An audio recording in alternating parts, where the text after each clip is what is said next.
우리가 지금 머릿속에 갖고 있는 뇌는 하루아침에 만들어진 것이 아니라 유구한 진화의 과정에서 만들어졌는데, 이것이 특화된 것은 뭐 카톡을 보내고 운전을 하고 논문을 읽기 위해서 만들어진 뇌가 전혀 아니다는 얘기죠. 가장 근원적인 어떤 과제들을 해결하기 위해서 디자인된 뇌인데, 우선 적을 만나면 죽여야 되고 가장 무서운 적이 다른 호모사피엔스였어요. 그래서 죽인 다음에 어떻게 했을까요? 당연히 먹어야죠. 그리고 유전자를 남기기 위해서 짝을 찾는 것. 그것이 우리 뇌에 저장된 엄청난 뭐랄까요? 지식 전문화된 영역이다 하는 얘기죠. 그랬을 때 감정이라고 하는 것도 이 근원적인 어떤 숙제들을 해결하는 데 있어서 아주 결정적인 역할을 했어요. 행복은 이 감정들 중에서 특히 쾌감, 즐거움 이런 것과 연관된 감정이거든요. 그러면 감정이라고 하는 도구는 인간을 어떻게 유용하게 생존하는 데 도움을 줬을까?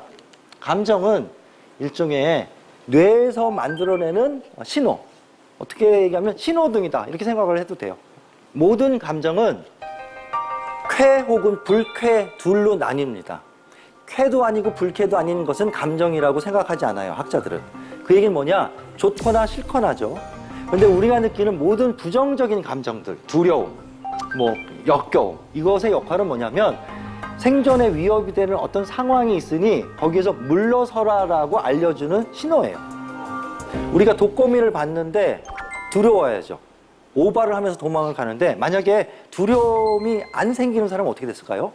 신기하다, 뭐 귀엽네, 만지고 까불다가 어떻게 됐을까요? 그런 사람들 다 죽었어요. 그래서 부정적인 감정은 우리를 피신시키는 거예요. 우리의 관심사는, 행복과 관련된 관심사는 긍정적인 감정들의 역할은 뭐냐는 거죠. 생존하기 위해서는 단지 독거미를 피하는 것만으로 생존할 수는 없어요. 생존에 필요한 자원을 찾아 나서야 되겠죠. 그래서 그런 자원에 관심을 갖고 쫓아가고 추구하도록 만드는 신호 혹은 동력이 긍정적인 감정들의 역할이에요. 보니까 좋다, 신난다, 이런 것들이죠. 이런 모습들을 압축적으로 보여주는 굉장히 유명한 또 연구가 있어요. 텍사스 대학의 그 싱이라고 하는 교수들이 전 세계인들의 남자 성인들을 대상으로 했던 연구인데, 남자 성인들에게 여성의 몸매를 세 그림으로 보여줬어요. 편의상 좌측부터 1, 2, 3이라고 할까요? 그래서 뭘 보여줬느냐? 보여주자마자 성인 남성들에게 딱 봤을 때 어떤 몸매가 제일 아름다워 보이니? 물어봤어요. 어떤 몸매가 제일 아름다워 보이세요?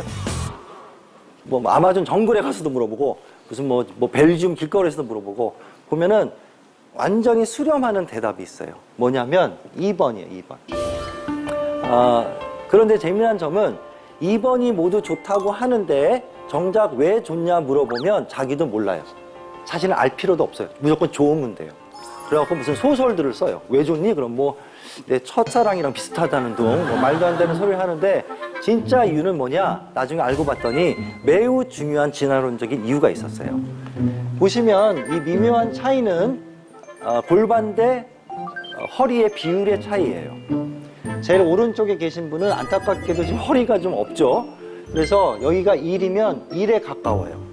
이분은 1일 때 0.7, 이분은 더 좁아지셔서 0.6. 그럼 매직 숫자가 뭐냐면 0.68에서 72 정도. 이게 왜 중요하냐? 알고 봤더니 미세한 차이지만 통계적으로 유의미하게 여성의 몸매가 0.7에서 벗어날수록 성공적으로 임신을 할 확률이 조금씩 떨어져요. 또 아이를 가졌을 때 순산을 할 확률이 0.7에서 약간 벗어날수록 떨어져요. 이 얘기는 뭐냐? 남성의 입장에서 봤을 때 옛날에는 수컷들이 짝짓기 할 기회가 거의 없었어요. 인생에 몇 번 오는데 그 몇 번의 기회를 살려서 성공적으로 유전자를 남기기 위해서는 내 파트너가 그런 어떤 준비가 된 사람이 좋겠죠. 미팅을 나갔는데 3분이 나왔어요. 어떤 분과 교제를 하는 게 제일 유리할까요? 물론 자기도 모르는 무의식적인 것이지만 두 번째 분이죠. 이 두 번째 분과 데이트를 요청하게 만드는 기제는 뭘까요? 저분이 제일 아름답다고 느껴져야 돼요. 신기한 점은 여성의 몸매를 눈으로 육안으로 직접 한 번도 보지 못한 태어날 때부터 맹인이었던 남성분들도 0.7을 제일 좋아하세요. 이거는 어떻게 하느냐? 심리학자들이 마네킹을 만들어서 약간 만져보게 해요. 그러면 점칠이 제일 마음에 든다. 이게 왜 중요한 얘기냐? 이거는 우리가 무슨 유치원 때, 초등학교 때 남자들이 배우는 게 아니에요. 제 아버지가 어릴 때, 은구가 너 크면 우리 며느리는 점칠이었으면 좋겠다. 점칠이었으면 좋겠다. 이런 말씀을 하시지도 않고 당신들 모르시죠. 무슨 얘기냐면 600만 년의 기간 동안 우리 머리에 스크래치되어 있는 어떤 흔적들인데, 근원적으로 좋다, 쾌 이런 것은 뭐냐? 생존에 필요한 자원에 관심을 갖고 쫓아가게 하는 역할을 하는 것이다. 자, 이제 행복과 붙여가지고 결론을 내볼까요? 이 얘기가 지금 왜 관련이 있느냐? 행복은 어떻게 얘기하면 아까 말씀드린 것 같이 이게 내 머리에서 자주 켜졌으면 좋겠다라는 욕심과 크게 다르지 않아요. 그러기 위해서는 얘가 본질적으로 어떤 기능을 하는데를 알아야 된다는 거죠. 그럼 어떤 기능을 하는데? 생존에 필요한 정말 필수품에 다가서고 그런 경험들에 노출되었을 때 그거를 알리는 일종의 신호등이에요. 그럼 그 역설적으로 그것이 자주 켜졌으면 좋겠다라고 하는 것은 어떻게 하면 될까요?